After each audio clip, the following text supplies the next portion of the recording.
Is Alexander Isak a snake in the grass, or should Newcastle fans thank him for his duties and wish him all the very best? Papa Pincus here with FourFourTwo. Let's talk about it. Let's start with a reaction that's already bubbling on social media. Betrayal. The word snake gets chucked around left, right and centre in football. Usually when a player moves from a beloved club to a rival, or worse, abandons a project midway through. What about your situation, Sol? Will you be staying at Tottenham? I'm staying. To Newcastle fans, Alexander Isak is a hero, the first real superstar to arrive in the new era, a record-breaking signing under the Saudi-led ownership. It was a sign of ambition. He came in young, relatively unknown to the average Premier League fan. Most knew his name, but few truly knew what to expect from this lanky Swede. And since then, he has, without question, established himself as one of the most technically gifted strikers in the league. He's got it absolutely all. I personally think he's the best number 9 in the world. Shoot me. Isak's journey at Newcastle is very personal to the fans because they invested in him emotionally, financially. They backed him through the injuries. They stood by him when he was still adapting to the league. And when he started dropping defenders all over the gaff and showing shades of prime 𝗘𝗫𝗓𝗧𝗏𝗏, they reaped their rewards. So when a player like that, who you helped build, who you believed in before the rest of the footballing world caught on, chooses to leave, it obviously hurts, especially when the timing feels a little bit off. Newcastle haven't completed the project yet. They haven't won the league. They haven't exactly made a deep run in the Champions League. So yeah, to some, this is a betrayal, especially when it's not to a club abroad or a childhood dream, but to Liverpool. Liverpool. Not a bitter rival, no, but it is still a Mike Tyson-esque punch in the gut, because Liverpool are a club that Newcastle are trying to catch. And it feels like being told once again that your best isn't good enough to keep.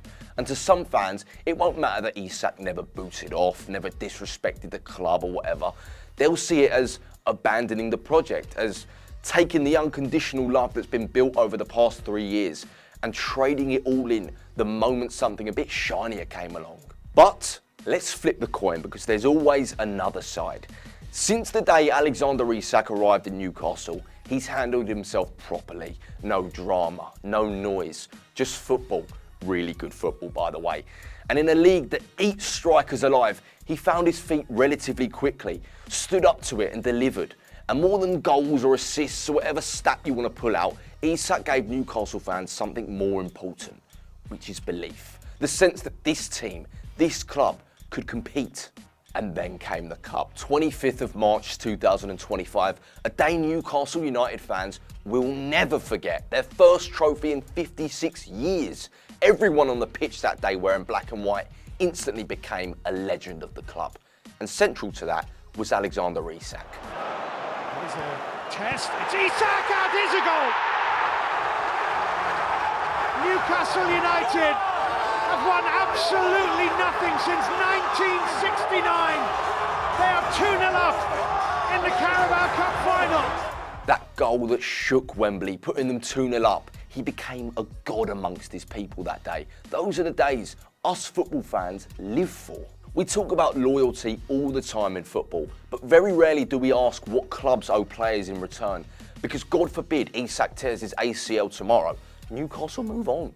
That's just the game. So when a player has the chance to elevate, to go from star to superstar, to compete for the league title, to compete for the Champions League, and earn more money, can you really fault him? And it's not like he's jumping ship after a year. He stayed through the injuries, adapted to Howe's system, became a god like I just mentioned, and gave the club their most successful period in generations. Now let's zoom out a little bit, because this isn't just a Newcastle problem, or a Liverpool problem, or even an Alexander Isak problem. This is a football problem, a hierarchy, a pyramid. At the top are just 2 clubs, Real Madrid and Barcelona. You could throw Bayern in there historically, but even they lost Lewandowski to Barca and struggled to keep some top players from heading to Spain or the Premier League. Madrid and Barca sit in a tier of their own. They are the apex predators of the football ecosystem. Think Hazard from Chelsea, Ronaldo from United, Suarez from Liverpool, more recently Trent, of course. Clubs that are absolutely humongous in their own right have and continue to lose players to these two. So let's be real, no club is safe. and players aren't loyal the way they used to be. Not because they're selfish, but because the game isn't built that way anymore. Gone are the days of your Tottis and Gerrards and Maldinis. The modern player is a brand. They go where the lights are brightest, where the contracts are the longest, and where the trophies are more than hypothetical. And Newcastle, despite the money and the ongoing project they've got going on, just aren't at that level yet. So what does Isak's move, if it happens, actually mean? Well, it's a massive loss, no doubt. But it's also a test, a moment of truth for the ownership, for Eddie Howe, and for the fans. This is where you find out what kind of club you are. Do you spiral like Spurs did after losing Kane? Or do you reinvest like Liverpool did post Coutinho? Do you find a system over a star like Brighton seem to do mostly every year? The blueprint exists, and maybe, just maybe, the sale itself is a part of the process. Because if Liverpool are offering £150 million for Isak, you can turn that into 2 or 3, even 4 elite prospects and build a squad with world-class depth. Sometimes that's how you evolve. Newcastle aren't used to being raided, but they'll have to get used to it, because this is what climbing the ladder looks like. The moment you're good enough to have elite players, you're at risk of losing them. It's simply the price of ambition.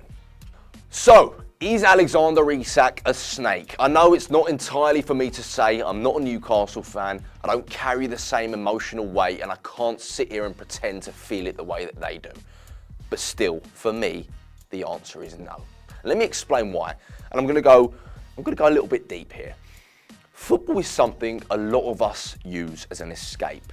Life is hard. Work, stress, family, bills, the lot.